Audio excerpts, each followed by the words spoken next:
আমি ঘরে ঢোকার আগে প্রথমেই আমি এটাকে সুইচ অফ করে দিলাম। এর আগের দিন দেবাংশু পরের মামলা করতে আমিও তাই করলাম। বেরিয়ে উঠেছিল।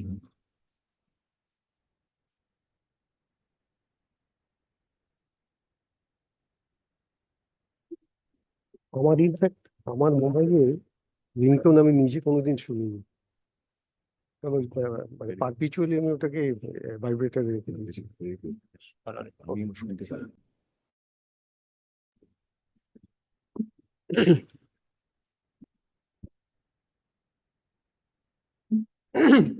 May I have your lordship's leave to commence the proceeding?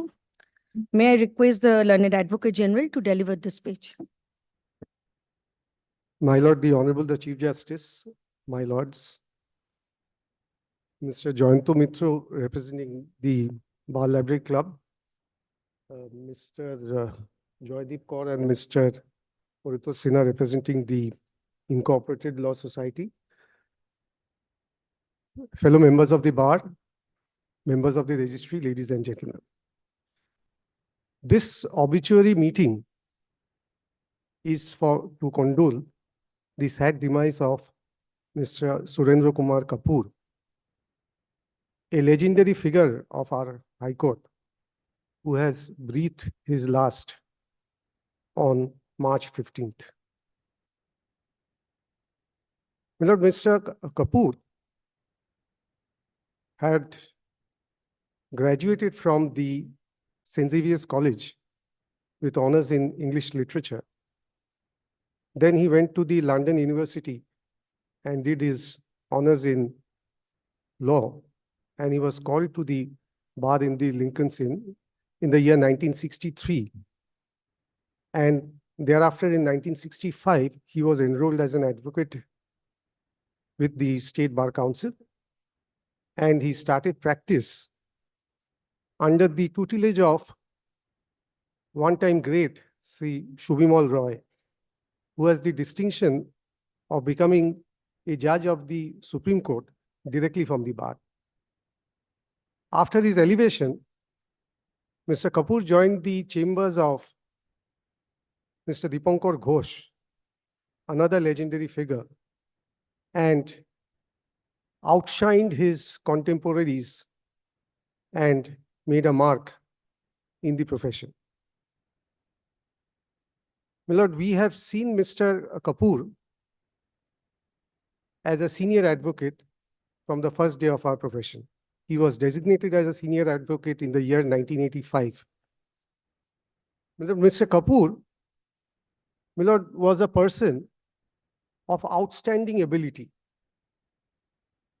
My Lord, he had the brilliance of being one of the best legal brain with the best possible legal acumen available in today's corridors of the Calcutta High Court. My Lord, we have seen both the bar and the bench,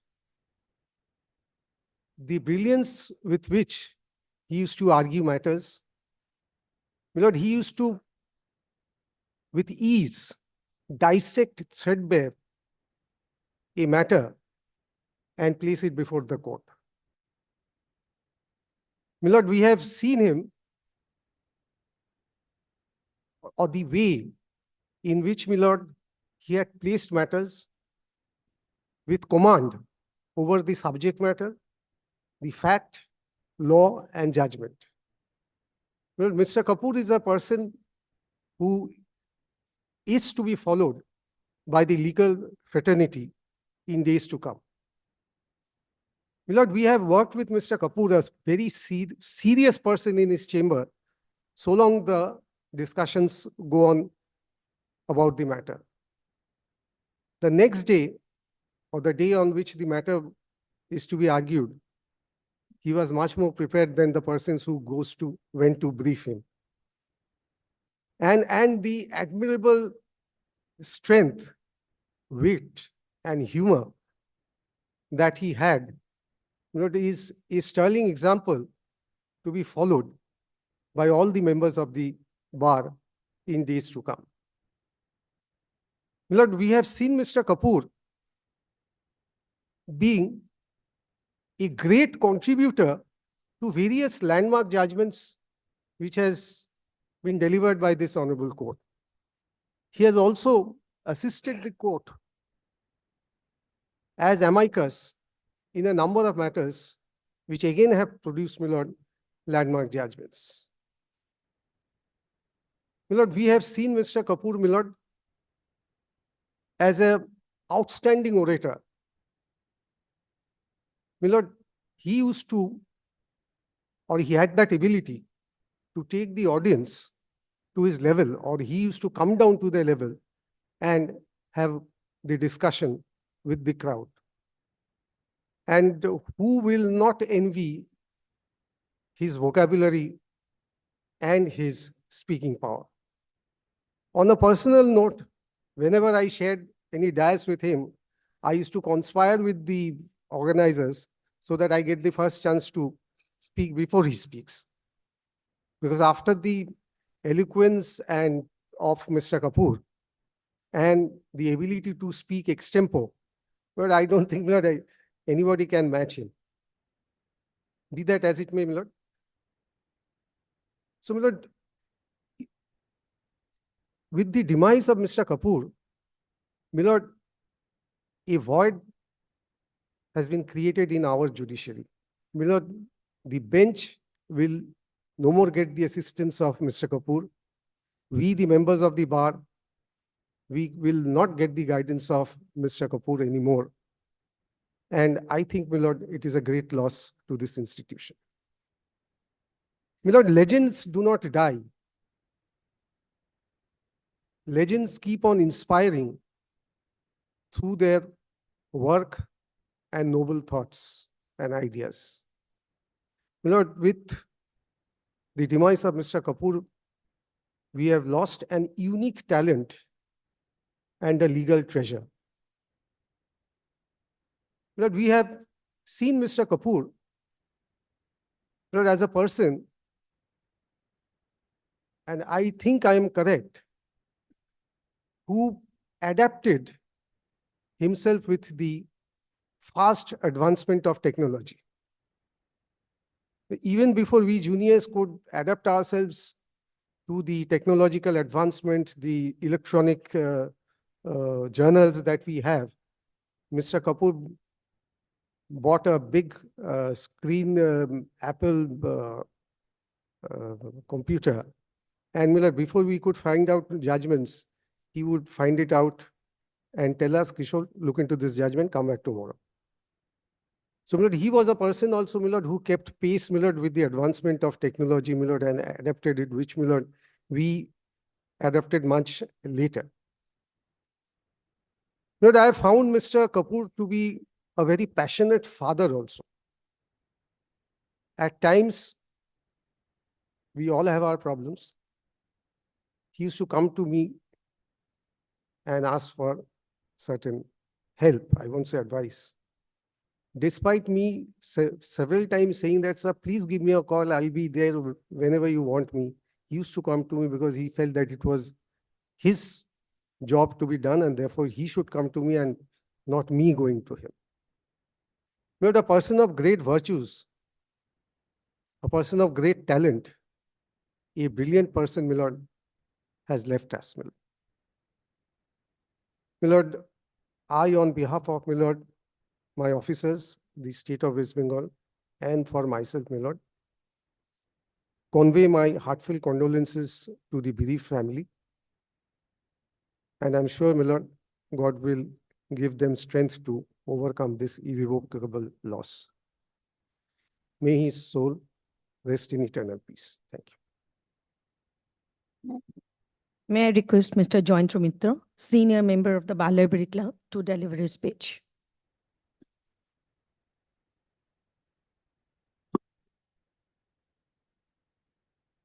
My Lord, the Honorable Chief Justice,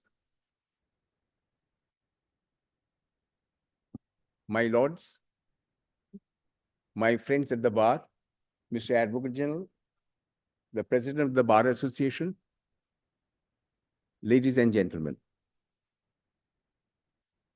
I have been requested to address your lordship on behalf of the Bar Library Club in today's condolence meeting to mourn the death of Surendra Kumar Kapur, a barrister and senior advocate, who expired in the early morning of the 15th of March, 2024.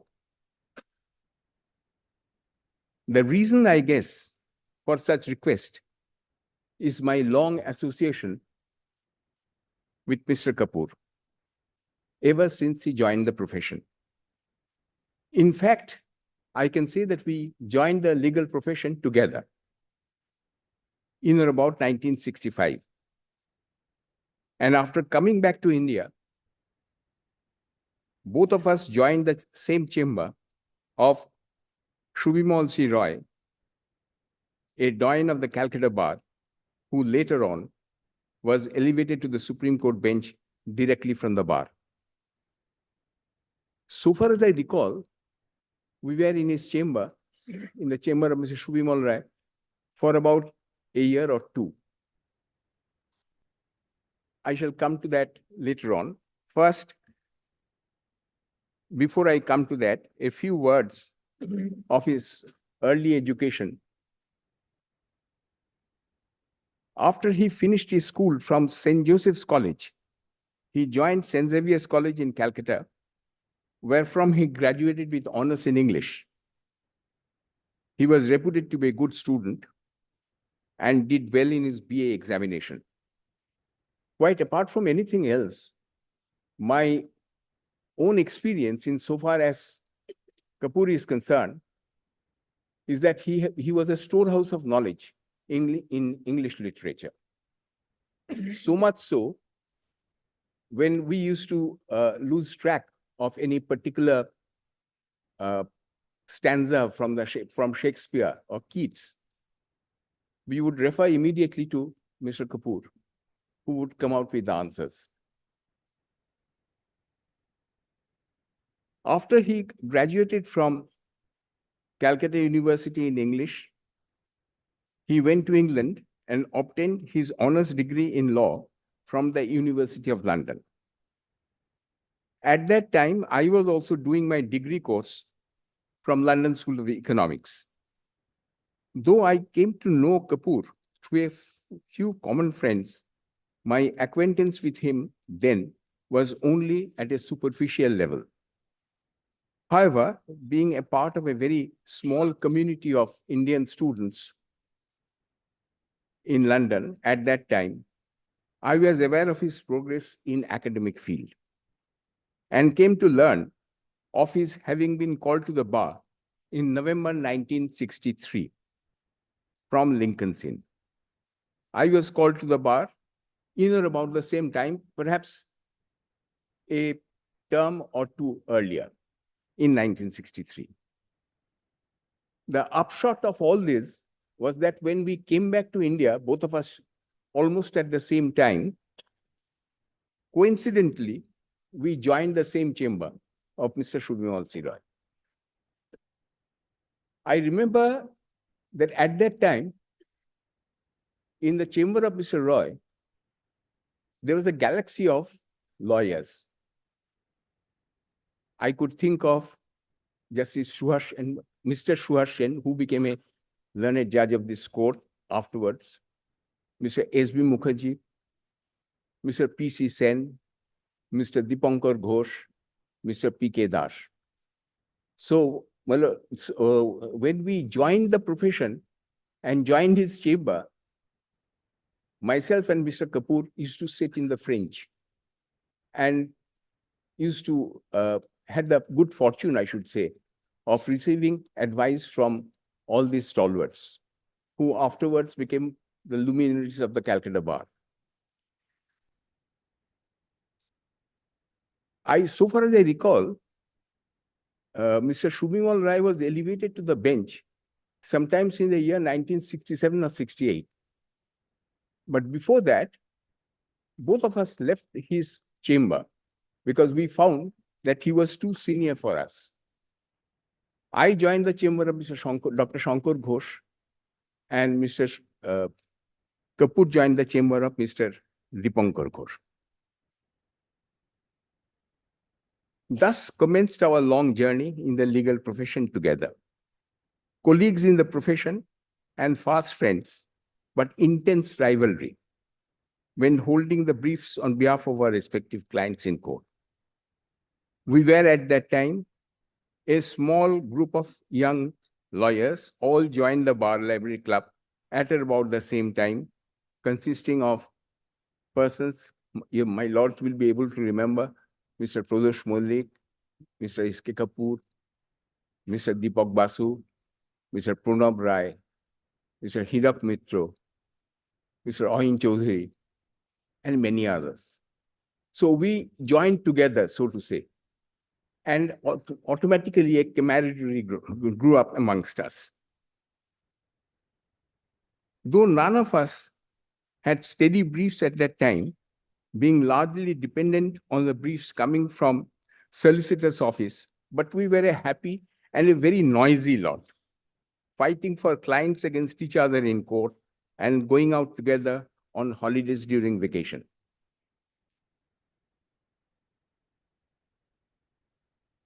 After Mr. Kapur joined the chamber of D. Ghosh, his career took a remarkably upward turn. Story goes, and this is what I have heard, that once when Dipankar Ghosh was sitting in the upstairs Bar Library Club,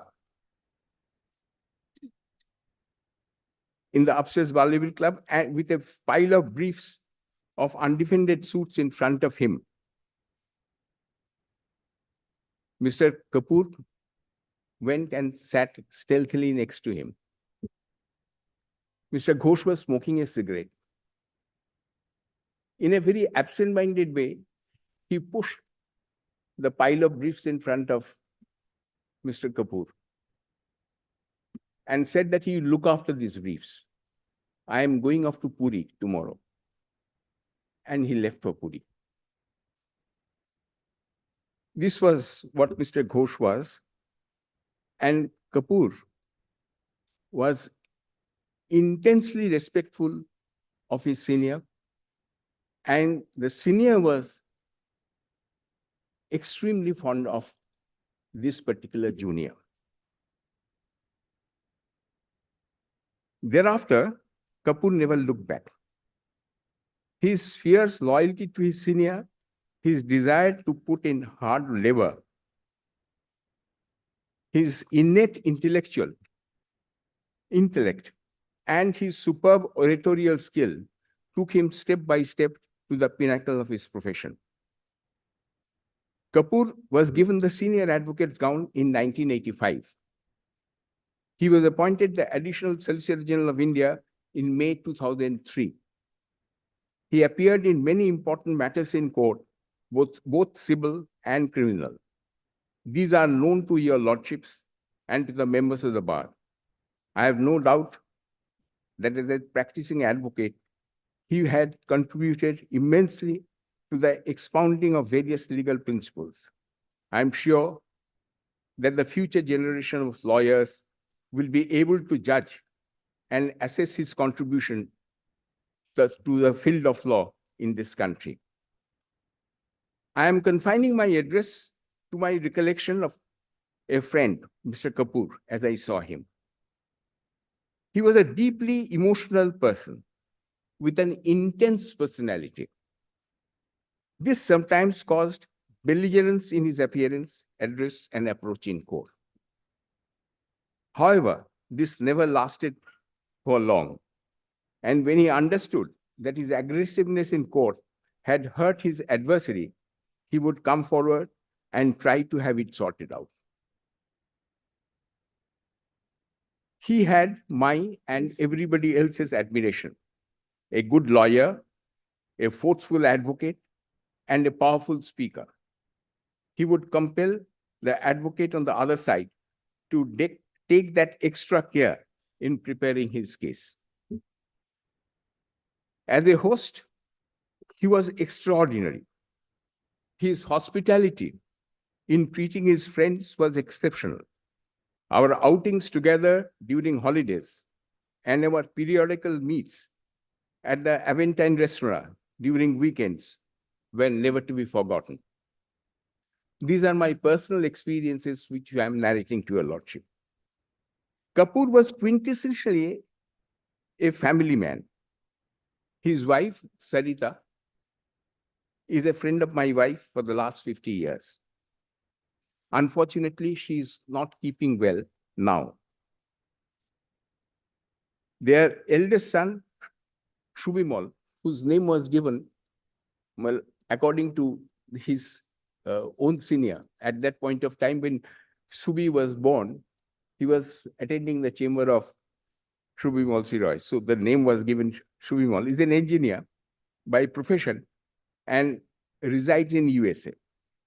His youngest son, the lordships all know him, is a learned judge of this honorable court. Their only daughter, Kavita, is married and residing in Lucknow. His only surviving brother is a well-known doctor. Their whole family, with a host of grandchildren, live in Baligan Circular Road. I wish them well. At the time of his death, Kapur was the president of the Bal Library Club. And I can say that he died in harness, in that sense of the term. During his lifetime, he has been honored with the Lifetime Achievement Award given by the Indian Law Institute, Calcutta. And he fully deserved it. Kapur, throughout his lifetime and until his death, firmly believed in what Longfellow has so famously written in The Sum of Life, if I may quote. Life is real, life is earnest, and grave is not its goal. Dust thou art, to dust returnest, was spoken of the soul. My lords, on behalf of the Bal Library Club and on my personal behalf, I condole the passing away of a very good friend of mine, Surendra Kumar Kapur, senior advocate, and pray to God that may his soul rest in peace. And may the God give his family the fortitude to bear this irreparable loss, my lords. May I request the President of the Bar Association to deliver the speech? My Lord the Chief Justice, my Lords, the learned Advocate General, Mr. Jonathan Mitro, the office bearers of the Incorporated Law Society, members of the registry, and learned friends inside the court and on the video. But on behalf of Bar Association, High Court, Calcutta, I offer our deepest sense of sorrow and anguish at the sad demise of Mr. Surendra Kumar Kapur, a very senior advocate and the current president of the Bar Library Club, High Court, Calcutta. My Lord, Mr. Kapur was a lawyer with admirable subject acquaintance, towering poise, distinctive elegance, and arrogance, but elegant arrogance. It was a bliss just to see him arguing in court. We truly cannot forget his aura and flamboyance, since we have been witnessing him in court and outside all through. Lord, he had commanding presence both in court as well as outside of the legal periphery. While his courtroom presence was marked by unwavering determination and a fierce dedication to his cause, there existed a gentler side, a mentor, a guide, a source of unwavering support for all and sundry. Many of us assembled here have been blessed to have experienced his unwavering support and affection firsthand, a sentiment echoed by many within the bar whose lives he touched. His vast stock of stories and antecedents from the corridors of the High Court illuminated our conferences, each tale a testament to his rich experience and insights of law, lawyers, and the judges. His distinctive style of litigation, characterized by an arrogance yet calculated approach, instilled fear in adversaries and admiration in allies. To conclude, his incomparable love and dedication towards enriching the institution, High Court, and our cherished community of lawyers. The void he has left behind will be hard to fill. However, his legacy will continue to inspire the junior advocates. I pray to God his soul may rest in peace. May I request the Vice President of the Incorporated Law Society to deliver his speech. My Lord the Chief Justice, my lords, present in court as also in virtual mode, the Learned Advocate General, Mr. Jayanto Mitra, the office bearers of the three wings of the bar, members of the registry, members present in court and in virtual mode. If one had a difficult and complicated matter and was looking to engage a senior advocate, Mr.Surendra Kumar Kapur was an obvious choice. Such was his reputation he built over the years. Mr. Kapur had an inimitable style of dealing with matters. Though in conference, he would expect the juniors to be thoroughly ready with both facts and law, but he would read up every page of the brief himself and check up the law applicable to prepare himself to argue a case. Such was his preparation that he was always considered to be a formidable opponent who could turn the case in his client's favor any moment. In the conference at his chamber, the clients would be castigated for their wrong decisions or their callousness in the matter or bad dealings or unbusinessmanlike or unethical approach leading to the litigation. But when it came to defending the action of the client in court, Mr. Kapur will do it with conviction and without hesitation. He would put forward his logic and conclusions to convince the court that the action of the client was justified. While arguing the case, he would rely on his instinct and best judgment earned through the vast experience and put forward the points with clarity and authority, never conceding an inch.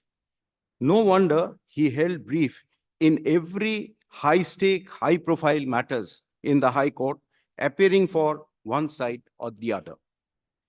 He was quick on his feet and could answer any query of the court spontaneously because of his sharp mind and vast knowledge of law. He was a leader of the bar in true sense, accessible to every member of the bar in their hour of need and either helping them or standing up and defending them under every situation. As a budding lawyer, I was asked to watch the suit courts to learn the crafts of cross-examination.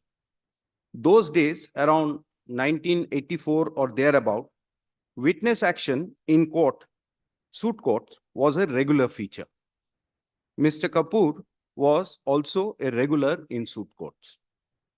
It was a treat to watch him cross-examine witnesses and to meticulously break their consistency in the evidence. Later, I was fortunate to assist him to defend a suit for specific performance in which we succeeded because of his hard work, apt handling of the witness action, and brilliant argument both on facts and law.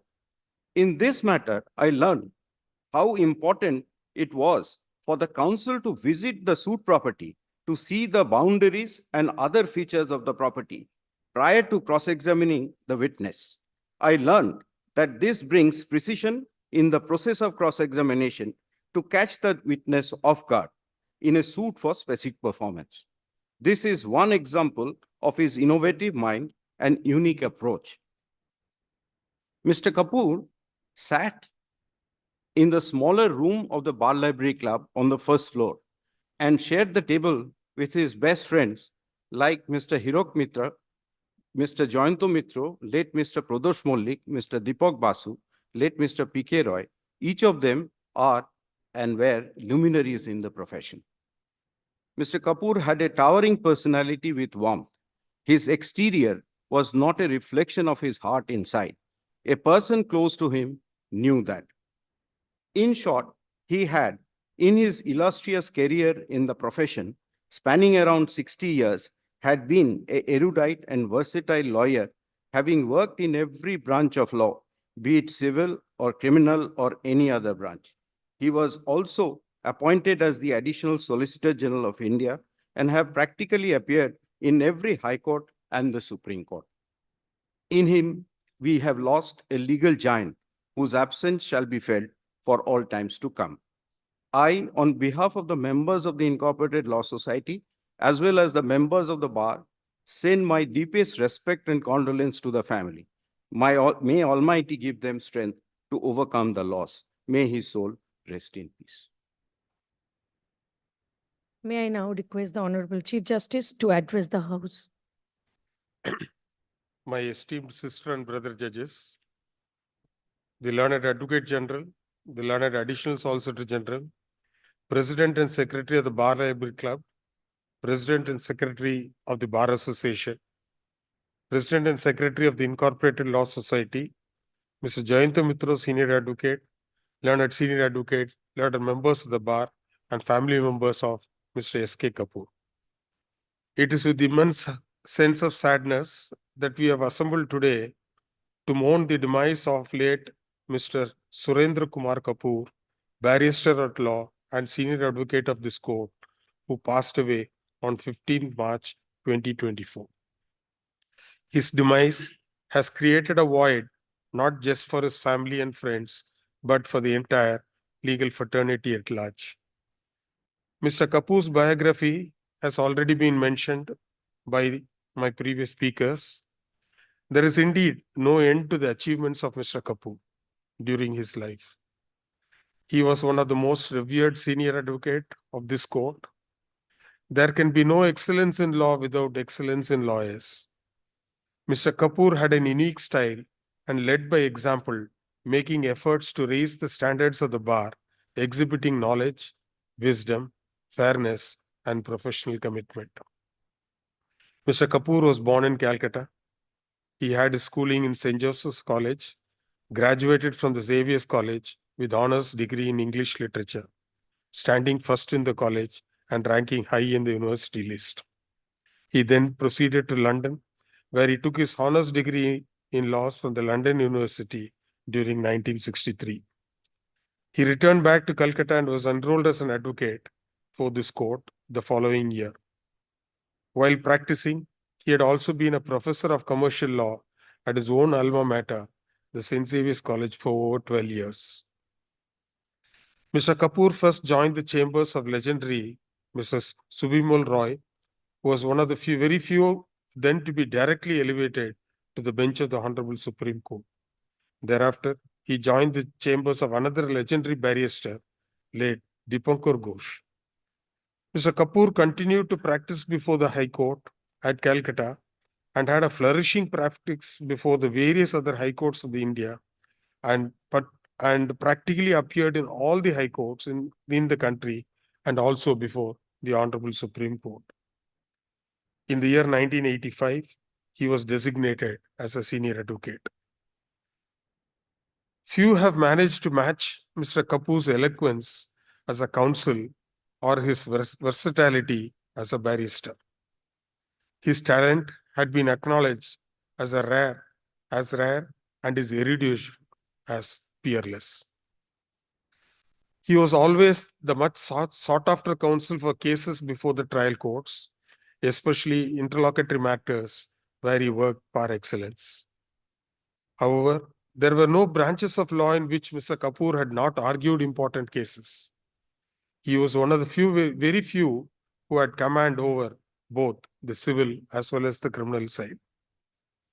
He was known for his Midas touch for any matter, and one could only watch in awe how he could turn a hopeless case around through his brilliant address to the court. His continuing contribution to the bar and jurisprudence is immense. He was instrumental in having obtained decree of possession under Chapter 13A of the Original Side Rules and ad interim mandatory injunctions in eviction suits in cases like Humayun Properties, Dalhousie Properties, Hanuman Properties, and Hiranya Garva, etc. He was part of several landmark disputes like the Singur land dispute, the Birla Lodha dispute, the Binani cement insolvency, and Barabasar fireworks dealers case, which involved the jurisdiction of the Pollution Control Board to impose a restriction on manufacture and sale of firecrackers. He provided invaluable insights from time to time to assist the court as amicus curiae, and one such case being Inri Biman Bose. A case almost forgotten, though very relevant in the present day context, is the matter of Anindo Gopal Mitro and others versus State of West Bengal, which was argued by Mr. Kapur. On behalf of the writ petitioners, challenging the order of the Commissioner of Police, Calcutta, refusing to grant permission to the petitioner for holding a public meeting at the Brigade Parade Ground on 11th of April, 1993. By the dint of his arguments, the order refusing to grant permission by the Commissioner of Police was set aside, which paved way for the public rally to be held for the first time. A much sought after senior advocate, Mr. Kapur's services have been availed by private litigants and government alike for decades. Mr. Kapur was appointed as an additional Solicitor General of India and had been in the panel of as special counsel for several authorities in the country. He was known for his affection towards the junior members of the bar and was always willing to guide juniors through the legal issues. He always told that as a senior member of the bar,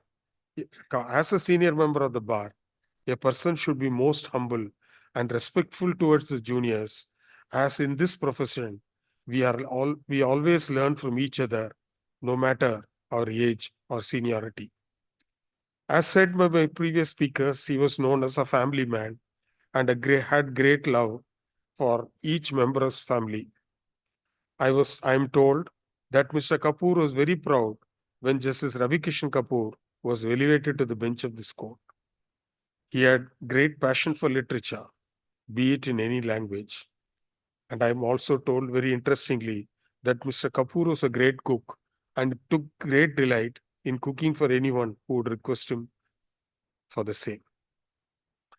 I've had the opportunity of hearing him in the Birla Lodha dispute towards the end of his 60-year-long career, and I must say, a light shines the brighter before it goes off. He has been snatched away from our company by the cruel hand of fate. We have lost a very important pillar of the lawyer fraternity, which is difficult to forget. On behalf of my colleagues, the officers and staff of the High Court at Calcutta, and on my behalf, I place on record our heartfelt condolences to the members of the bereaved family and wish them strength to bear this irreparable loss. May the Almighty bestow peace to the departed soul. All are requested to stand up to observe 1 minute silence as a mark of respect to the departed soul.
As a mark of respect to the departed soul, the court is adjourned for the rest of the day.